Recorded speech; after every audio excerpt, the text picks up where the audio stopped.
Of all movie opening scenes, which one sold the entire film? What can $1 get you in your country? What are you addicted to that is perfectly legal?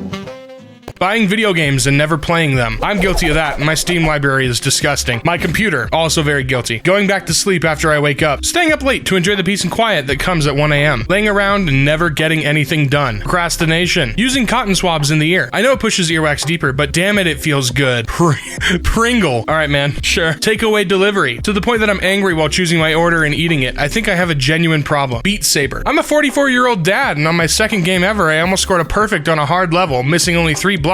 I've been hooked ever since. My phone. Anyone else feel ashamed when they get their weekly screen time report? Yes. Spicy food, it tastes so good. People who are stopped at a red light for 1 minute but creep forward a few feet every 10 seconds. Why? I'm actually guilty of this a little bit. I once saw a guy creep through the entire red light. At no point did he just decide to go. He just kept on creeping until he was on the other side to wait faster. It's like pressing the button harder for a more powerful attack because the person in front of me did it. That's a valid answer. Child sleeping in car must not stop motion. Some stoplights have a camera sensor or an in-road sensor to detect if there is a car. By creeping forward, the hope is that you activate the sensor, which will trigger the light to change. The radio station is like 60 miles away. Sometimes when I stop, it's stuck on static. I have to creep forward to find it again. Who uses the radio still? Sometimes I look for an angle at which I can see the signal on the corresponding lights to anticipate when I'll need to get into gear. I just want to run over the guy who stopped me. Parents of identical twins or triplets. How sure are you that you never accidentally switch them around and raise them under the wrong names? If you raise them under the wrong names, is it still the wrong name? I used to babysit these twins. Their mom always dressed them in the exact same outfit except for the color of their socks. Well, when they were 1 year old, they loved taking their shoes and socks off. I mixed them up plenty of times. Oh no. Parent of twins here. When they were first born in the hospital, literally a few hours old, they were in little cots, their name tags above their heads. Someone opened a door too fast and the breeze knocked both tags to the ground. I picked the tags up and couldn't remember which one was which, so just guessed. No one else needs to know, especially not their mother. I could always tell them apart. My wife had to hold them separately a couple times to figure it out. One of them came out with really spiky hair, so it was pretty obvious which was which. 100%. Hospital gave us labeled wristbands, so we just kept them on for the first few days. We also didn't share clothing or anything like that between them, so there was pretty much always a distinct way to tell which was which. My parents kept our baby bracelets on for weeks after we came home. I was baby A, and my sis was baby B. Although last year, I did get in a friendly argument with my mom when she thought I was born second. Had to get my birth certificate to remind her that I'm the older sister by 58 seconds. I got pulled out of the C-section first. Father of triplets. I honestly just took my wife's word for it for the first 6 months or so. Kept one in the attic and fed it only fish heads. Oh my god. Literally straight into incubators from an emergency C-section. Then one of them had surgery very early on and had a decently sized scar. Very easy way to tell me apart from my twin. I have a distinct birthmark on my hip and I'm slightly shorter. He has a penis. I had identical twins in my primary 1 to primary 3 classes. Didn't take long to be able to tell them apart. Years later, I met one, didn't know which. What awesome holiday gift did you get someone that you can't tell them about yet but want to brag about? I'm giving a very talented boy a full year's worth of free piano lessons and all the sheet music he needs. He's eager to learn, but his parents can't afford the lessons. I got my wife an expensive purse she thinks she missed out on. A local store has had it in stock for a long time, and she fawns over it every time we walk by. But recently, she went ballistic when she found out it's sold because the color and style is discontinued. I'm the one that bought it. My mom's coming from the West Coast to visit me in Vermont for the first time. What she doesn't know is that I'm meeting her at the airport and we're going to Ireland, which is her bucket list destination. At Thanksgiving, my mom was complaining about how little dexterity she has with her oven mitts on, so I got her some grow gloves with individual fingers, and they're machine washable. Lately, I've been planning to pay for my neighbor's son's college tuition. Put in words, they aren't financially well. The boy had been studying on scholarships and loans. The boy is a good kid, but missed his scholarship due to some health issues, so he had to drop this year. I would be breaking this to him this Christmas. Can't wait to see his face. My wife is an insomniac and doesn't get to sleep until 3 a.m. some nights. She will lie there for hours and just can't nod off. I've got her a weighted blanket, which is said to help people with anxiety and also insomnia. My kid loves Harry Potter and super loves her guinea pigs. Yesterday, she said, "My Patronus is a guinea pig." I had already got a hoodie wrapped up and hidden with that exact phrase printed on it. That's really cute. That's really cute. My young son loves Lift the Flap books. Obsessively loves them. We've already checked out every single one at every library in our city, so I handmade him one with him as the main superhero and his dad as his superhero in training. Just gathered a ton of really funny pictures of them and made a whole story with tons of Lift the Flap surprises, including his dog sidekick. I can't wait until he sees it. My sister is away teaching English in another country. Her pet cockatiel sadly passed away this year. I got her a small geometric cockatiel charm and a gold chain necklace. I bought it in August and it is my favorite gift this year. I got my boyfriend a day. I came really close to telling him yesterday because I'm so excited for him, as pooping is one of his favorite things to do. To each their own, I guess.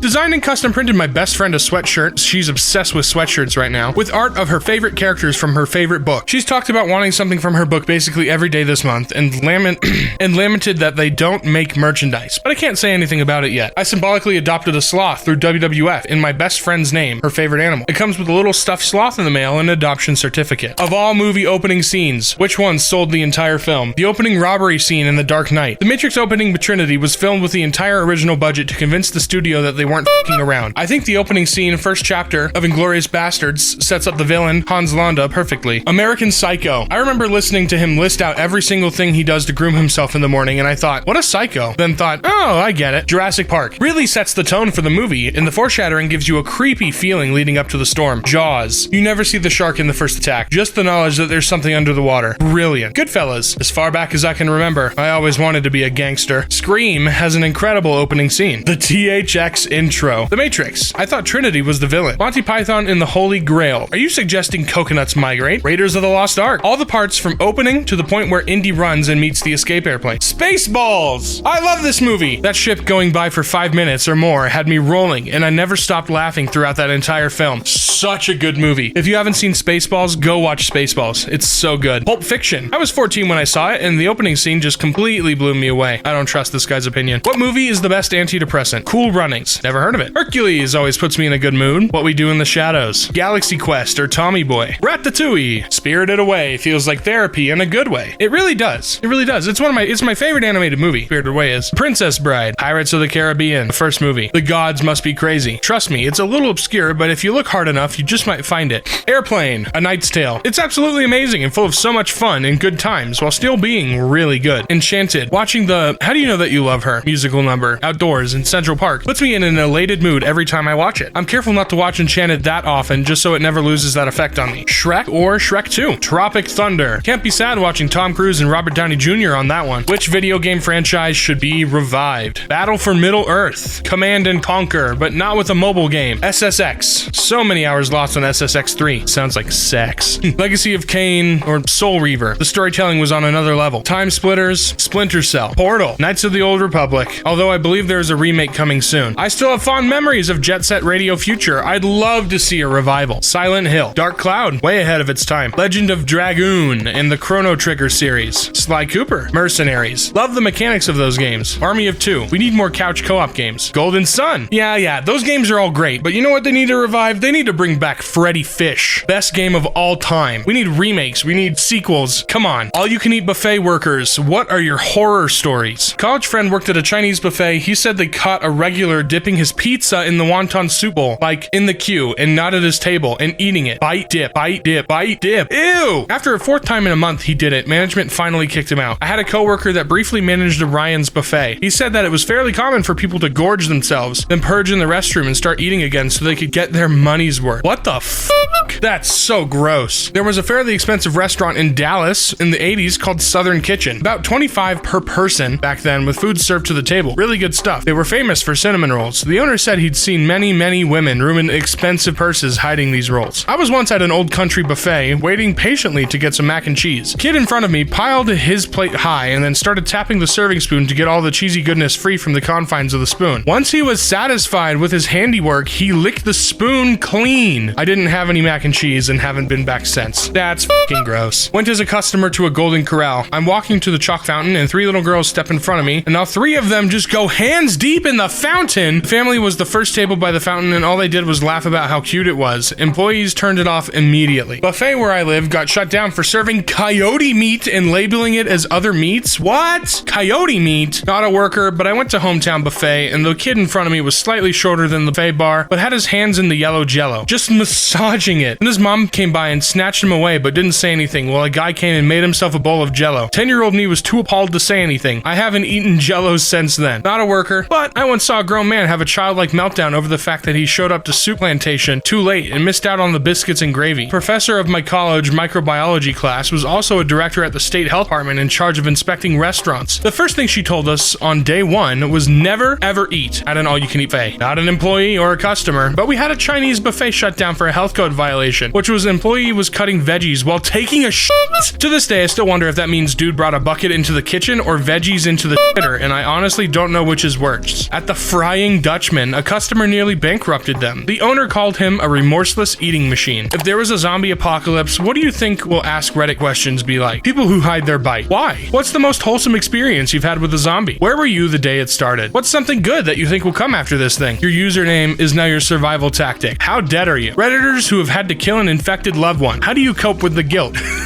Humans of Reddit who have had sex with a zombie. What was it like? How is zombie on human sex different to human on human? Can I get pregnant from a zombie? Zombies of Reddit. Why? Uninfected people of Reddit. Would you let a zombie bite your significant other, ex, sibling, parent for 3 billion? Why? People of Reddit. You're locked in a room with 3 zombies for 1 hour. How do you survive? What can I feed the 27 zombies I've been keeping in my basement? Girls of Reddit. What's the most low effort thing a zombie could do to get your attention? How do I train my plants to fight zombies? What's a modern day scam that's become so normalized and we don't realize it's a scam anymore? Not being able to cancel a subscription online. I can subscribe in 5 minutes, but I need to call your service agents and I'm forced to be rude to them to cancel it because as long as my voice sounds friendly, they try to resell the damn subscription. Service charge for buying cinema tickets online. I've got to pay you to buy something from you? Buying tech devices for premium prices, then still having to pay subscriptions to make them actually do what they're supposed to do. Everything is a sneaky small monthly subscription. Charging a convenience fee for paying rent online. F you. It's more convenient for you too, bitch. Where's my convenience fee? Medical insurance not covering dental or vision. Like it's all connected, guys. If you have badly abscessed tooth, you're likely going to need medical care. Even if you have dental that covers the extraction or root canal or whatever. Resort fees at hotels. Corporate home buying on a massive scale. They pay more than asking price because when they do, the higher price will increase the value of other homes they own. The system wasn't set up this way, and they're positioned to do some serious damage to the economy. Transaction fees when using online banking. I do all of the work filling out the form so a bank employee doesn't have to, yet I get charged the same. Nobody else mentioned it so far. Printer cartridges. Raise the price of a product a day before they go on sale so that people think they are getting it at a discount. Not Americans. What is the best American food? Cajun food. Definitely the most unique American food. Pulled pork. Luckily, a couple places make it here too. Pulled pork burger, pizza, pulled pork filled grapes, coleslaw. I miss strawberry Twizzlers. I can't buy it here, unfortunately, and strawberry Pop-Tarts too. Strawberry Pop-Tarts are mid at best. Brown sugar cinnamon ones are the best. Curly fries. Recently came across Carl's Jr. for the first time in Istanbul, and curly fries were just the best. I hate to sound like an ignorant foreigner, but a made from scratch mac and cheese with at least 3 different cheeses, plus a crispy breadcrumb crust on top is one of my favorite American dishes. I want to thank you all for barbecue and fried chicken. I love American breakfast food. Honestly, I think they have breakfast down pat, but holy crap, what I really appreciate are pizza rolls. God bless the Americans for pizza rolls. Eggs Benedict are apparently an American invention. This is probably a recipe for disaster, but I'm British, and growing up visiting Florida, I would love eating raw cookie dough from the refrigerator section. As a Nigerian, one would expect my favorite food to be, I don't know, jollof rice or swallow. But no, it's fries. I absolutely love them. They're my all-time favorite food. I can't get any burger or chicken without fries, and I can eat as many of them as possible. I can't find someone who's listed it. So banana pudding! That shit is life-changing. It's true, banana pudding is really good. From a Scottish friend of mine, chicken fried steak with biscuits and gravy. What improved your life so much you wish you did it sooner? I need to pay attention to this one. I stopped living my life just waiting for the weekend. When you work 5 days a week and you just have 2 off, it's not good to be always waiting for those 2 days. You can plan something meaningful or fun every day, even if it's just a small thing. Flossing. Actually, I use a water pick now. Now my hygiene and cleaning visits are a breeze, and I haven't had a cavity in years. Learned Spanish. Now I have a lot of amazing Latino friends and get a lot of great gigs and opportunities because of it. Got a divorce. Not everyone can afford this, but moving closer to work. My commute went from 45 miserable minutes in traffic, glaring in hatred at taillights in front of me, to a pleasant 15-minute bike ride. I got an hour of free time every day and better health. Got a proper diagnosis. I think a lot of people that for years questioned themselves, what's wrong with me? When they finally got diagnosed, it's a big relief and changes a lot in a better way. To talk about my depression, don't be too afraid to seek for help. Bachelor degree at 47 years old, master degree at 50. Doubled my salary in 4 years, from just getting by to on track for retiring at 60. Exercise every day. Anxiety and depression are much easier to manage, and I got got some confidence I haven't had in years. Low impact cardio.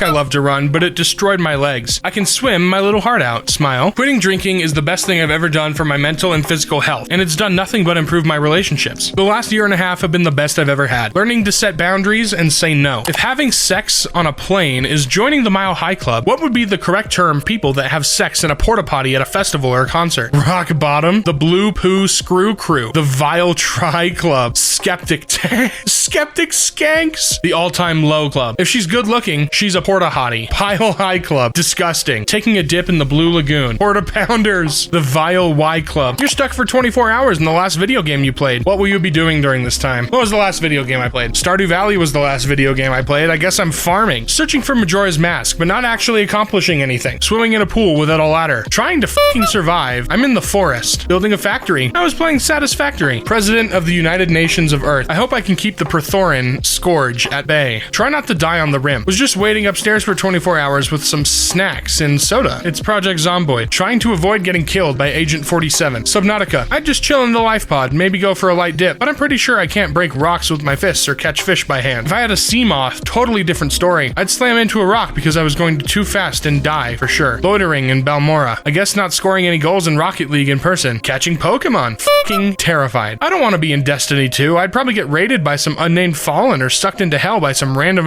eyes spell. Getting verbally abused by children on Summoner's Rift. What can $1 get you in your country? Thumbs up from the homeless person on the subway. I would say just about anything at the Dollar Tree, but they just raised all their prices to $1.25. 4 ramen packs. Quick 30 seconds of being jostled around on the cheap Elmo ride at the mall. Individually wrapped little candies from a gas station counter. Not a candy bar, it's not enough, but mints or a lollipop maybe. 2 tacos or a can of beer. 3/4 of a chocolate bar. Shout out to my boys at Arizona. Sweet tea, keep it in that 99 cents since day one. A 2-liter of cheap soda. 4 cheap croissants. No, I'm not French. A 500 milliliter bottle of soda. Almost enough money for 2. A good quality chocolate. 8 gums. 4 ice creams if they're cheap but good quality. Up to 8 if they're bad quality, and so on. Where the hell are you from? A weird look at the cash register. Rent on a shopping trolley. What are some very comforting facts? The vast majority of people with a first-time seizure will never have another seizure again and will not need lifelong anti-seizure medication. Everybody gets one freebie. The North Pacific humpback whale population is estimated to be 15 times greater than it was 60 years ago. I once found a ladybug in my room in the middle of winter. I tried to look up if I could feed it somehow and found countless other people asking the same question. The world is full of people who have compassion enough to feed a lone bug in the winter. All of the cardigans Mr. Rogers wore on camera were knit by his mother. The pollen that bees collect on their legs as they pollinate flowers are called pollinator pants. So next time you see bees hard at work, take a look at their legs. You might be able to see the pants depending on how much they've pollinated. Zebras rest with their heads on each other's backs so they can literally watch their zebra buddy's back. Plus it looks like a zebra hug. I love how most of these answers are about animals. Parrots, specifically cockatiels, will raise their wings when they see something they love. When looking from behind, their raised wings resemble a heart. Petting animals lowers cortisol. Most seahorses are monogamous and mate for life. Young seahorses actually go on dates with their prospective partner before settling and starting to procreate. They can also be seen swimming in pairs with their tails linked together. Online daters. What are some of the most unattractive stuff people put in their bios? I once read a profile that said, for all those of you who have been saying, I've been on here a long time, you should know I've had 3 kids in that time. Ew, don't waste my time. I don't even know why I'm here. Bro, you made this account. This long laundry list of requirements in a partner with no mention of what they're going to be bringing to the relationship. My personal favorite is when you come across multiple profiles with the same profile pic. They are all in different locations. In wizards. Their only photo is a group photo with no indication of which one they are. This isn't the worst thing in the world. Something I'm always bewildered by, some variation of, hi, I'm back again. Hopefully this time it will work out. This isn't conventional social media with followers. Don't be boring. Just ask. I'm in an open marriage, but my wife doesn't know. Okay, gross. Banned from all the other dating sites, so this is my only hope. Only seen that once, but wow. Follow me on Instagram and message me there because I'm hardly on here. That screams I want more followers and don't take dating seriously. If you were more serious, you'd be more active online. I'm only here because my friends made me make an account. Fluent in sarcasm. Drama queen. How have you lived this long and not figured out that's a bad thing? What unimpressive things are people idiotically proud of? Missing breaks at work for a company that wouldn't care if they died the next day. How much money their parents make. Not eating any vegetables. Known a few people stated as if it's some kind of achievement giving themselves constipation. Drinking a lot. I once had a coworker brag about how dark his pee is. Ugh, I'm an alpha. Sure thing, big guy. You're so alpha you had to get a shirt that said it too? Saying like, in a land of sheep, I am the wolf. Sure thing, dude. Not being able to cook. I keep hearing of people bragging about how the only thing they can do is boil water. Oh, boiling water is kind of hard. You have to turn the dial on the stove, and then you have the water in a pot, and then the pot on the stove. Wow, hard. When they say, that's just how I am, especially when it could hurt themselves or others. Someone once bragged to me, like thumbs in suspenders level bragging, his new girlfriend's dad owned a used car lot, and he got an awesome interest rate on his new, to him, truck. His rate was 24%. Oh my god. What's a weird smell you're willing to admit you like? I remember liking the smell of Disney VHS cases. I don't know if this counts. Where I used to live is very common to hug people all the time, and I've been in someone's home before. The place would have a particular smell, and almost every time I would hug them, they would smell like their home. It always felt good to make that association. It was comforting somehow. Machine lubricating oil. Okay, my dad was a machinist. He had this smell on his work clothes. I miss my dad. The smell of brand new tech gadgets. It smells technology. Whenever I buy a new mouse or keyboard, it is especially true for Logitech products. I don't know if that's a general thing. I sniff them as long as I can detect that sweet plasticky ultra clean smelling goodness. Whiteboard markers and single-use lenses wipes. Honestly, anything chemical smelling. Back in the old days, the smell of papers that the teacher handed out that were fresh off those old hand-cranked mimeograph machines. The solvent. Water coming out of a garden hose. The combination of polyurethane and the metallic ozonous of the water is heaven. PVC pool toys when you're unfolding them before you blow them up. That clean laundry smell from external dryer vents. I love the smell of basement, which I don't know if it's weird, but I'm the only one I know who likes it. That smell when you walk into a hotel with a pool. Oh, yeah. The smoke fireworks leave behind. One of my favorite smells. What's an incredibly American thing Americans don't realize is American? I used to work in a call center that took calls from Americans and Canadians. I'd ask, where are you from? Canada or the US? Canadians would say Canada, and Americans would say Texas or New York. Never ever they reply with their country name. Fraternities and sororities. Drive-through ATMs and everything else. I didn't learn we had drive-through liquor stores until later in my life, not including tax on prices displayed in stores. Ranch. I never knew ranch was just an American thing until recently. Not having to ask for the bill. Root beer. Prescription drug commercials. Really? That's only an American thing? Handing your credit card to a stranger, having them walk away, swipe it, then bring it back like they didn't just put a down payment on a new house with it. Mixing 3 different canned foods together and calling it a casserole. Sending Christmas cards with their family photo on it. What are some unmanly things that are actually very manly? Fathering. Gardening. I've also been called a homosexual by multiple other guys for saying I like gardening. I love growing flowers, sewing, cooking, baking, and other activities that are viewed by some as girly activities. I also love traditionally manly things like fishing, building furniture, mowing my lawn, etc. A long time ago, I was upset by some of my friends ribbing me for liking to do girly things. My dad handled this by teaching me that the manliest thing a man can do is whatever the hell he wants. Sewing. When you're stuck on a boat in the Pacific during World War II, you better know how to stitch up your own uniform. Source. Both my grandfathers. Wearing sunscreen. Nothing looks dumber than a guy who's afraid to seem girly that he gets turned into a lobster. It becomes manly when a man does it. Realizing you're wrong, learning from it, and becoming better because of it. When my dad was a kid, Bully told him to meet him after school for a beating. Dad simply never showed up and went directly home instead. That's fucking based. I heard cooking for your family labeled as unmanly due to men wearing an apron around a gas stove. By the same people who grill for their family while wearing an apron around a gas grill. Hygiene and cleanliness. I live on my own, and I love having a clean and neat house. Going to the doctor. What TV show was amazing at first, but became unwatchable for you later on? The Walking Dead. I watched every episode of Glee when it came out, and was slightly obsessed with the show. But as soon as it finished, it all crumbled. The show makes no sense, is not good, and I could never rewatch it. Heroes. Biggest drop in quality after season 1. Happy Days. Once Fonzie jumped the shark while water skiing wearing his jacket, the show just got progressively worse. P.S. I know. Blacklist. So many loopholes in a never-ending plot. I mean, the female hero, forgot her name, was wanted and had her pictures broadcast nationwide live, but a couple of weeks after, she can do undercover work. Arrow. It's what happens when you try to make so many seasons for a show meant for only a few. Castle. By the end of filming, the 2 main leads hated each other, and you can tell they had to come up with wacky storylines to keep them apart. Once Upon a Time. The first 3 seasons were good, and then after that, they just kept getting worse. Weeds. A hilarious and intriguing show that slowly grew to be about a bunch of